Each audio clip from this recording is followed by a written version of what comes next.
दुकान बंद होने का सबसे बड़ा एक रीज़न इसमें का भी है कि आप मान के चलो कोई भी आइटम आपने 100 रुपये का ख़रीदा, 100 रुपये का, तो उसको आप 120 रुपये का बेच देना है।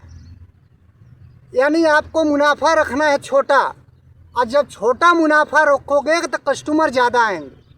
तो आपने अगर जो 10 कस्टमर को सेल कर दिया तो आपका 20-20 रुपये से 200 रुपये का फ़ायदा हो गया, और वो और 10 को लेकर आएंगे दूसरे दिन।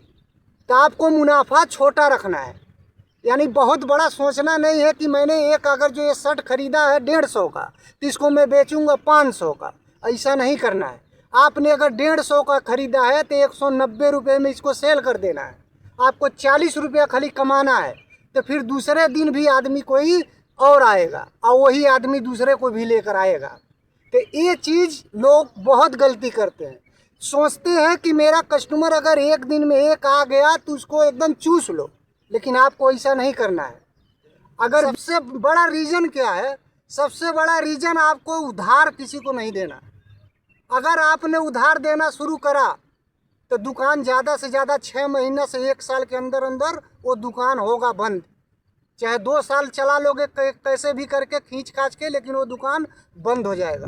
और दूसरा रीज़न वो है कि आप अच्छे होलसेलर को पकड़ नहीं पाते हो, और जब अच्छे होलसेलर को पकड़ नहीं पाओगे तो आपको सामान आपका मिलेगा महंगा, और सामान जब महंगा मार्केट में आप भी बेचना चालू कर दोगे, क्योंकि आपको ऑलरेडी जो चीज़ 100 रुपये का था वो 140 रुपये का मिल गया। तो आप भी अगर महंगा सामान बेचना चालू कर दोगे तो कस्टमर धीरे धीरे ख़त्म हो जाएंगे, तो आपका भी दुकान 6 महीने से 1 साल के अंदर हो जाएगा बंद। तो आपको क्या करना होगा? अच्छे होलसेलर को पकड़ना होगा। अच्छे जब होलसेलर को पकड़ लोगे तो सस्ता सामान मिलेगा, सस्ता में आपको बेचना है। कोई भी दुकान करो, आप रेडीमेड का करो, चप्पल जूता का करो, कपड़े का करो, कुछ भी दुकान का करो, और कम पूंजी डालने का कोशिश करो और मेहनत करना सीखो। अच्छे डीलर के पास जाके होलसेलर से आपको सामान लेना है, चाहे 10,000 रुपये का सामान लेना है होलसेलर से लेना है, क्योंकि महंगा सामान खरीदोगे तो महंगा आपको बेचना पड़ेगा, मजबूरी है।